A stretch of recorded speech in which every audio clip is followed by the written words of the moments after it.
자, 다음 문제 풀어 보겠습니다. 2차 함수가 두 개가 있습니다. 하나는 아래로 불러긴 fx와 위로 불러긴 gx가 있는데, 자, 다음 조건 가를 만족시킬 때 k의 최대값을 라지 m, 나 조건을 만족시킬 때의 k의 최대값을 라지 n. 그래서 그 두 값을 더해보자 라고 하는 것이 문제인데, 자, 얼핏 보면 둘은 같은 부등식인 것 같습니다. 그쵸? 자, 이 얼핏 보면 비슷해 보이지만 둘은 엄연히 달라. 알았지? 그래서 이 내용은 굉장히 중요하고 여러분들이 꼭 기억하고 있어야 돼. 왜냐? 이건 2학년 때도 나오고 3학년 때도 나와. 수능에도 나올 수 있어. 오케이? 그래서 꼭 기억해줘야 되는 아주 중요한 내용이다라고 볼 수가 있습니다.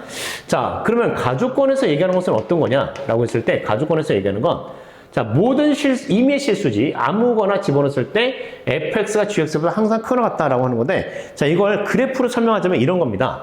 예를 들어서 이렇게 가는 fx가 있어. 자, 이렇게 그려지는 gx가 있어. 자, 이 그림은 당연하다는 얘기야. 가능하다. 오케이? 자, 왜냐면 자, 여기에 들어가는 x랑 여기에 들어가는 x는 무조건 같은 x거든요. 그래서 같은 x 값을 집어넣어주면 여기에 함수 값은 gx가 되고, 자, 여기에 함수 값은 fx가 되는 거야. 당연히 fx가 gx보다 크거나 같지? 근데 이것이 어디를 집어넣더라도 늘 그렇다. 늘 성립한다. 라고 보는 거야. 그러면 이 문제는 이렇게 풀어줘야 돼. 자, 모든 실수 x에 대해서 자, fx-gx가 항상 0보다 크거나 같아요. 라는 식으로 이제 문제를 풀어줘야 됩니다. 이렇게. 알겠지? 자, 요걸로 이제 문제를 풀어줘야 되는 거야. 꼭 기억해 주기 바래. 자, 그런데 만약에 나 조건대로 보잖아? 나 조건대로 보면 이 그림이 아니에요. 이 그림이 아니야.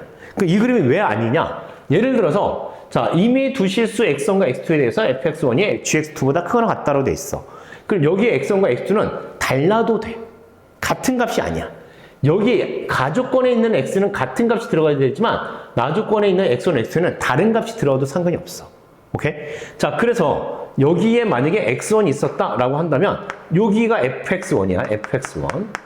자, 그 다음에 여기가 gx2가 있었다고 한다면은, 자, 여기가 gx2가 됩니다. 그림을 선생님이 좀 명확하게 그리진 않아서 그런데, 자, gx2가 약간 위에 있고 fx가 더 밑에 있어. 그러니까 문제 조건에 맞지 않다는 얘기지. 그치? 그러면 얘는 이렇게 가려면 결과적으로 뭐냐? 자, fx는 약간 위쪽에 있고 gx는 아래쪽에 있어가지고, 자, 이 fx의 최소값하고 이 gx의 최대값을 비교해 주는데, 결국은 이 fx의 최소값이 gx의 최대값보다 어떻게 되냐면 얘가 더 크거나 커야 돼. 커야 돼. 지금 딩고가 있으니까 크거나 같아야 돼. 오케이? 자, 이런 식으로 이제 문제를 바라봐야지만, 자, 이렇게 문제를 바라봐야지만 여러분들이 이 문제를 풀 수 있다라고 하는 겁니다. 오케이? 여기까지 이해됐습니까? 자, 여기까지 이해됐으면 이제 풀면 돼. 자, 그래서, 자, 가족권대로 먼저 풀어보겠습니다. 가족권. 자, 그러면 이제 우리는 모든 실수 x에 대해서 fx-gx가 0 이상이다 라고 했고, 자, fx에서 gx를 빼볼게요. 빼주게 되면은 2x 제곱에다가, 자, 계산해주면은 마이너스 4x가 될 것이고, 마이너스 6, 마이너스 k가 되는데 얘가 항상 0 이상이다 라고 보는 거겠죠. 그쵸? 자, 그러면은, 자, 우리는 이제 얘가 항상 모든 실수 x에 대해서 0 이상이 된다라고 한다면, 판별식을 써주기로 했었고, 자, 반의 제곱 마이너스 a, c 써주니까 2 곱하기 마이너스 6 마이너스 k가 자, 뭐가 된다? 0 이하가 된다. 그치?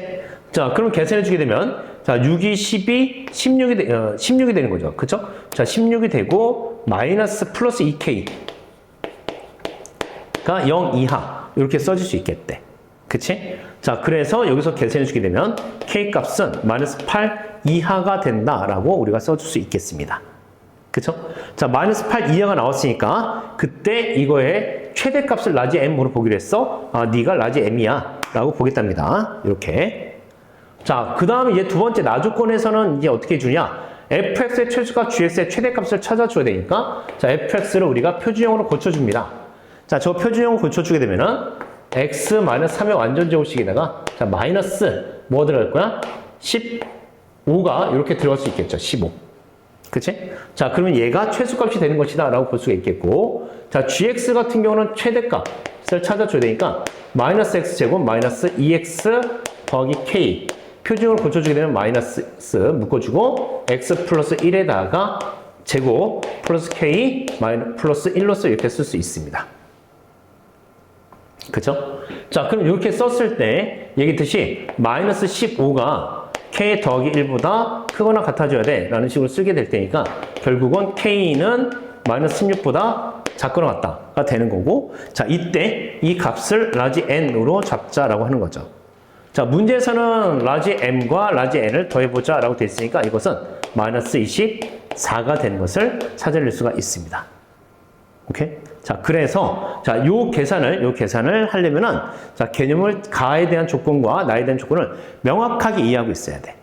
아시겠죠? 공부하시기 바랍니다.